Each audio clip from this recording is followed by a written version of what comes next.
5 Mexican college students were kidnapped in Lagos de Moreno, Mexico, after attending a festival. They were abducted by a group associated with the Jalisco New Generation Cartel. The victims were lured into a meeting under the guise of a fake job offer for private security positions, a tactic used by the cartel to recruit new members. After their abduction, a horrifying video emerged, showing the students being brutally tortured and murdered. One of the students was forced to attack and decapitate his childhood friend. The video depicted the gruesome scene inside an abandoned and graffiti-covered property. Authorities later discovered human remains, including charred skulls, at this location. Witnesses reported that armed men kidnapped the students, and their families lost contact with them after the abduction. It's worth noting that the call center where the victims initially sought employment was allegedly operated by cartel members, who used fake job offers to force individuals into their criminal organization. Those recruited were often given dangerous tasks, such as working in areas where rival cartels operated. The victims came from various states in Mexico. As of now, no arrests have been made.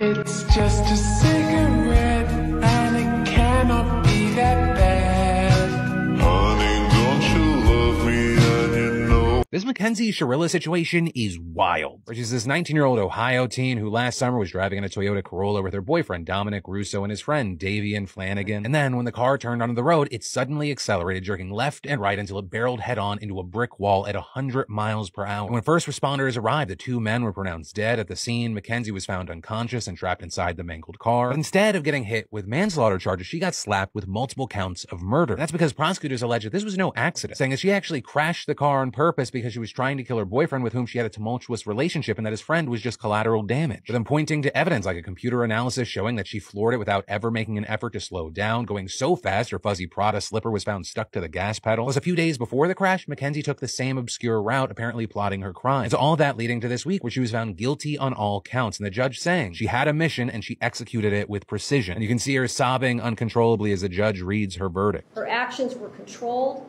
methodical, deliberate, intentional, and purposeful.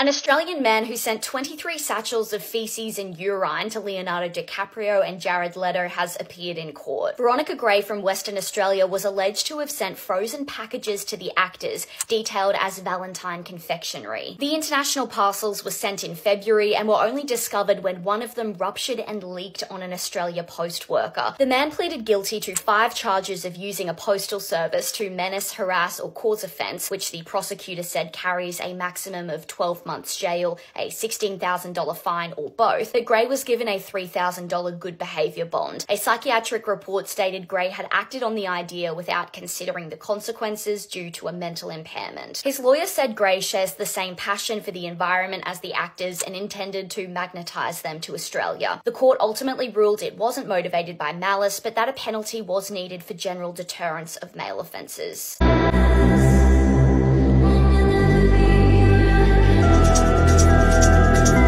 2 words, buckle up. 29-year-old Christine Chubbuck did something on live television that traumatized an entire community. Hi, my name is Ethan, and here's everything you need to know in under 1 minute. Christine was hired at a news station called WXLT-TX, and she was later given her own show called Suncoast Digest, where she talked about recent crimes. A little bit about her: she was severely depressed and tried to unalive herself in 1970, but failed. She even made several comments on air about taking her own life, and her news partner just awkwardly moved on. On the morning of July 15th, 1974, she confused her coworkers by saying that she had to open up for Suncoast Digest, which she normally did not do.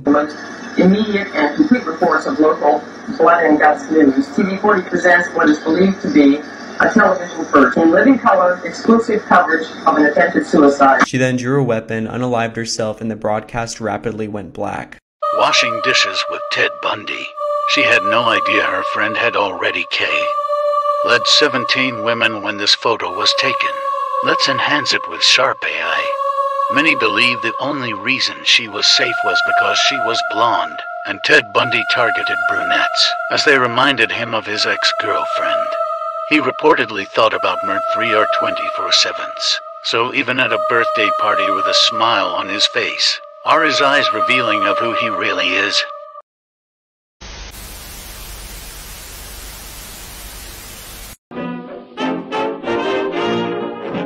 Things that bother you, they never bother me. You're happy and fine. I will be showing the video, but nonetheless, hi, my name is Ethan, and here's everything you need to know in under 1 minute. In September of 2017, 31-year-old Laura Wallen vanished into thin air. Her boyfriend Tyler Tessier had played the part of the worried boyfriend desperate for answers. However, he was living a double life. He had a fiance, and he feared that Laura would expose her pregnancy. The night of her unaliving, Laura texted her friend and stated, "Tyler has taken me to an open field in Damascus. I'm not sure why we're here, but it's in the middle of nowhere." Her body was found a few days later. Sam and Colby eventually uploaded a video where they were in the same area at the same time, and they captured a woman begging for help. Here's the video. What the? Did you get that? Yeah, I got that. Somebody is screaming. Someone's screaming bloody murder. Whoa. Guys, what the you hear that? Yeah. What do you guys think? 18-year-old Juan Carlos Garcia Rodriguez has been apprehended and faces capital murder charges in connection with the tragic case of 11-year-old Maria Gonzalez in Pasadena, Texas.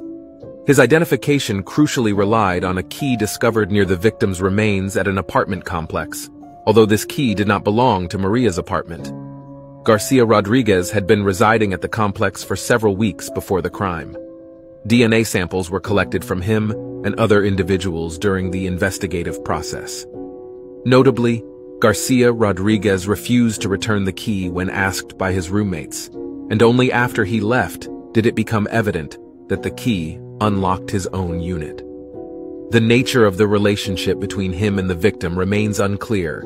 He was residing in the same apartment complex as Maria and was in the United States illegally, with a prior arrest and release on record. His whereabouts were last traced to the complex before his arrest. Maria Gonzalez's body was discovered concealed beneath her father's bed, wrapped in a plastic trash bag, and placed inside a laundry basket. The investigation is ongoing, with the Institute of Forensic Sciences aiding in the analysis of evidence. Pasadena Police Chief Joshua Brugger is scheduled to provide further updates on Monday morning.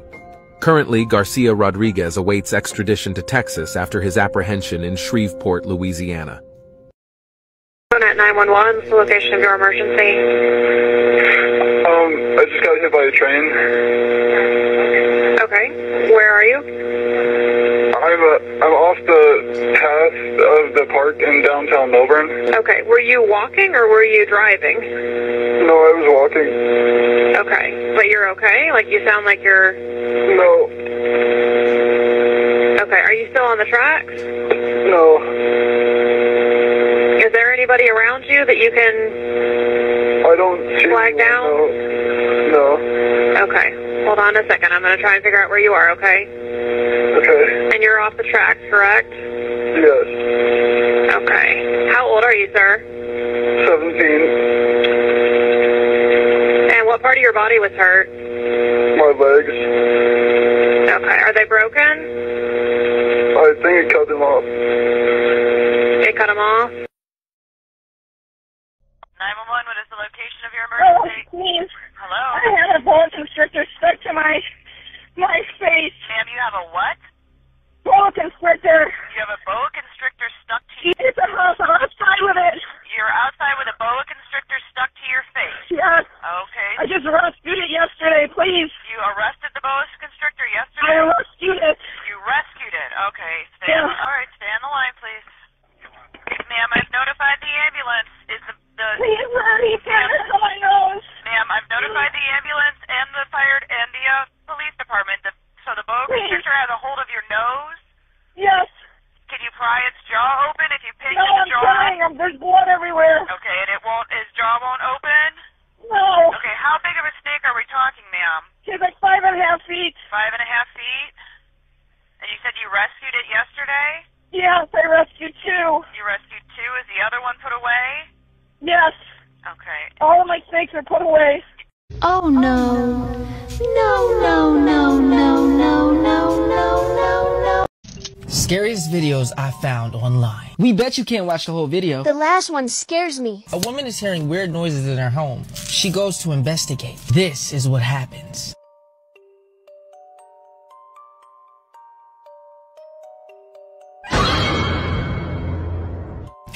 A man sees another strange man on the road. Things get really weird. Buddy! How you doing? Oh! Just some cruisers, man.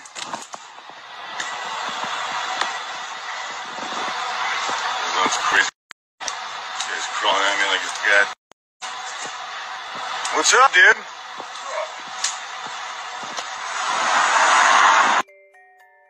Let's say that this thing grabs you and says it won't let you go unless your third act leaks all the photos on their phone right now. Let me know who it is and let me know if you think you're saved or doomed. A man hears something in a drain cover and decides to check it out. This is what happens. No, yo no sé.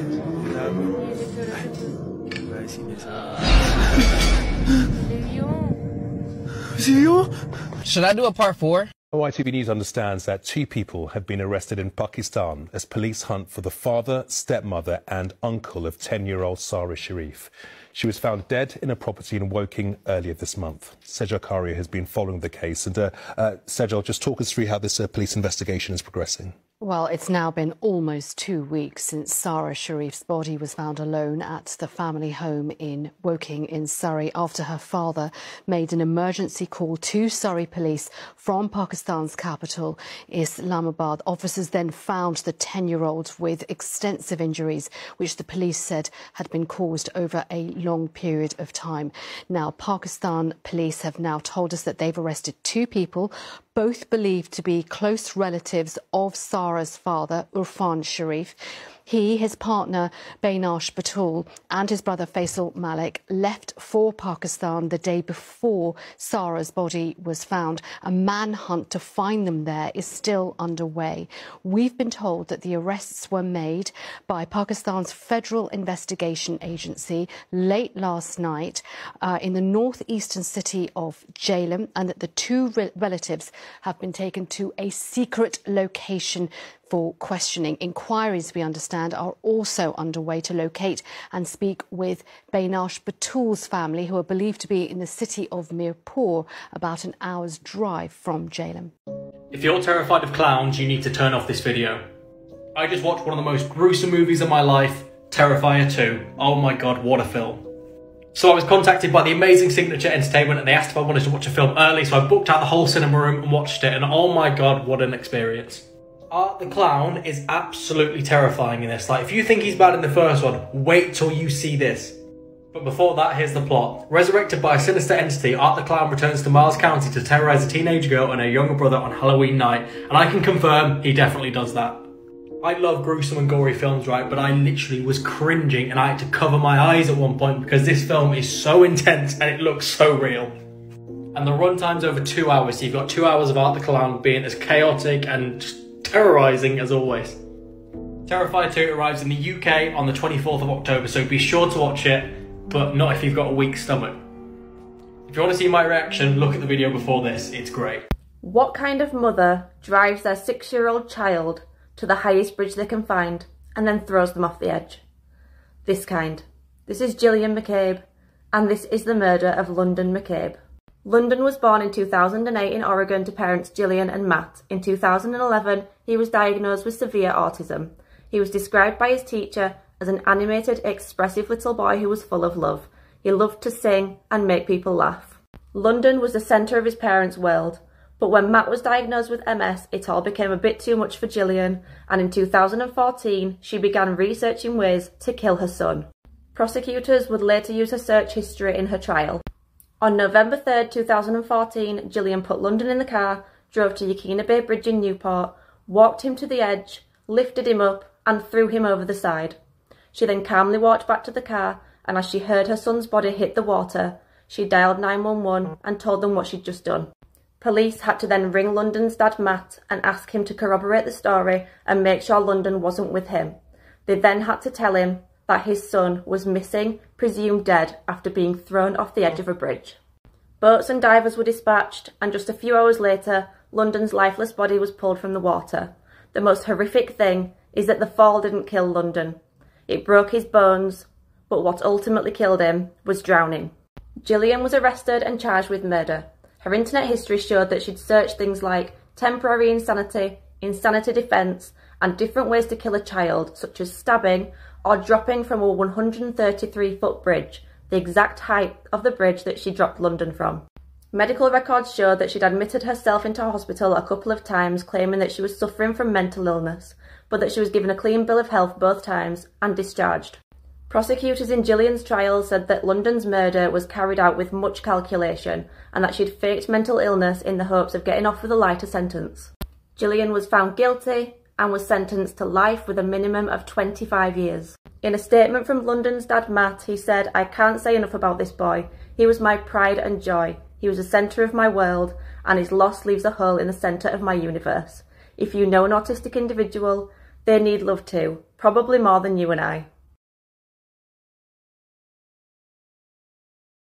This is breaking news about Rudy Farias, the Texas teen who went missing 8 years ago and was just found. Apparently, he was never missing, and said his mother was holding him hostage. Rudy reportedly said that his mother forced him to play daddy, drugged him, manipulated him, and abused him the entire 8 years he was missing. A lot of information was just released about an hour ago at a press conference, but let's go back to 2015. On March 6th, 17-year-old Rudy Farias was last seen walking his 2 dogs in Northeast Houston. His mother said he never returned home, but they found the dog safe. Authorities and volunteers searched for him, but they couldn't find him. Rudy's mother, Janie Santana, told police that he suffered from depression and PTSD since losing his brother in a motorcycle accident in 2011. A year before Rudy disappeared, his father, who was a Houston police officer, was facing an internal affairs investigation, and he took his own life while he was being investigated. Fast forward 3 years to 2018. And relatives of Rudy call police and say they saw Rudy behind another relative's house. Police show up and search, but they don't locate him. 5 years later, Rudy, who is now 25 years old, is found unresponsive outside of a church. According to Janie, her son had cuts and bruises all over his body and blood in his hair. She said her son had been badly beaten and abused. Janie also claimed her son believed he's 14 now and has a completely different identity.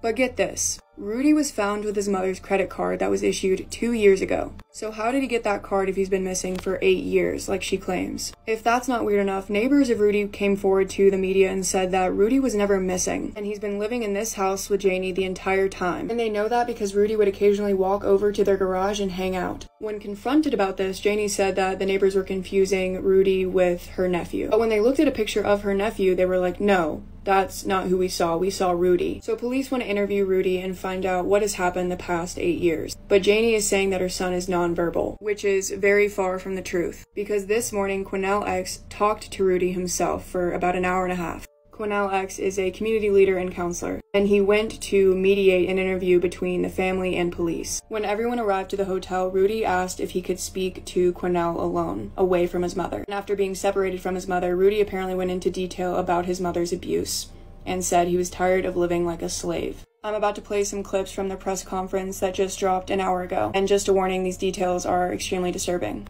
I honestly believe, based on what he said to us, she was drugging the hell out this kid. And she convinced him that he was in trouble for initially running away. She would ask him to play daddy. She told him that he had to be the husband. She would force him to sleep in the bed with her. Go to part 2 if you want to see his entire statement. It's extremely disturbing. This is the last photo ever taken of 12-year-old McKay Everett before he was abducted and murdered by a family friend. I'm going to warn you, this is a very disturbing story, so viewer discretion is advised. This is McKay Everett, and in 1995, he was spending the night home alone while his parents were at a business meeting. Now, in his youth, McKay was trained excellently by his parents in safety. They taught him to never in any circumstance, even for police officers, open the door for a stranger. They had an extremely expensive high-tech security system installed in their home to prevent people from breaking in, and his parents had only been out of the house for a few hours without him. This was their house in small-town Conroe, Texas. It was a lavish home built in the middle of the woods where people really weren't expected to be in the middle of the night. But when McKay's parents, Paulette and Carl, called home to find out how their son was doing and no one answered, they began to grow gravely concerned. That's when Carl decided to make the trip home, and he found McKay was nowhere to be seen. At around the same time that Carl was searching for his son, a phone call came through on the home phone. And when Carl picked up the phone, the person on the other end of the line told him that they had his son, and that they were demanding money, cash, in order for him to be brought home alive. Now, after all was said and done, there was a massive, massive search held for McKay, and sadly, he was never brought home alive. His body was discovered days later in rural Whiskey Bay, Louisiana. He had been tortured, shot in the head, and left for dead. But who possibly could have carried out this horrific crime? Well, in comes family friend Hilton Crawford, aka Uncle Hilty. Now, Hilton Crawford was a close friend of the Everetts. He knew the family very, very well. And in fact, his wife taught school at the same elementary school that Paulette, McKay's mom, taught at. Like I said, Hilton Crawford was close friends with the Everetts, and young McKay even called him Uncle Hilty. And that's why people assume when Hilton came to the back door of the Everett home on that fateful night in 1995, McKay opened the door. There's absolutely no way that McKay would have ever expected that this man who he knew so well was about to abduct and murder him. So after removing McKay from the back door of the house pictured here, Hilton took him and started driving. That's when this woman, Irene Flores, placed the ransom call. Apparently, Hilton Crawford had paid her some money and said that he was about to come into a lot of money, and all he wanted her to do was place this call for him. And while all this was going on, young McKay was stuffed into the back of Hilton Crawford's car. Now, eventually, Hilton brought him out to Whiskey Bay, and that's where the murder took place, and nothing was ever gained from any of this. Obviously, Hilton Crawford didn't make a cent from this horrific crime, and he was sent to prison and eventually executed by lethal injection in the early 2000s. But there really is so much more to this story, so many things that happened along the way, things that don't make sense, possible people that were involved that were never held accountable for their actions. It's just crazy. And recently, for the podcast that I co-host with my wife, Courtney, we interviewed McKay's mom, Paulette. And we sat her down and were able to ask her so many different things about the crime, how she felt, her experience going through all of this, and all of the accomplices that Hilton Crawford may have had in carrying this out that she thinks are going to be brought to justice soon. If you want to listen to that full episode, it's a 2-part episode. It's out now on our podcast, Murder in America. You can look up the show on any streaming platform, Spotify, Apple Podcasts, or wherever you get your podcasts. We worked really hard to bring this story of McKay to life, so if you're interested in all of this, you can go give it a listen now.